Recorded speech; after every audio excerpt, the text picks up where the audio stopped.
أعوذ بالله من الشيطان الرجيم. I seek refuge with Allah from Satan the outcast.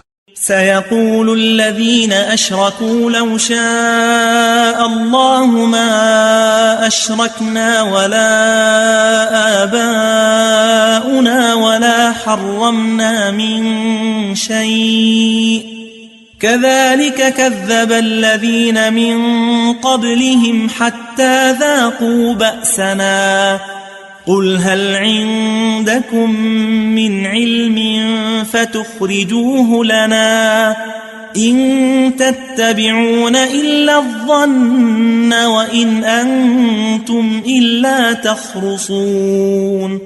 The polytheists will say, had Allah willed, we would not have practiced idolatry, nor would have our forefathers, nor would we have prohibited anything.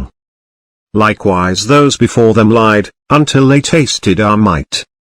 Say, do you have any knowledge that you can produce for us? You follow nothing but conjecture, and you only guess.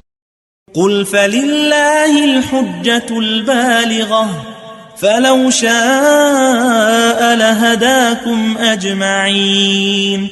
Say, to Allah belongs the conclusive argument. Had He willed, He would have guided you all.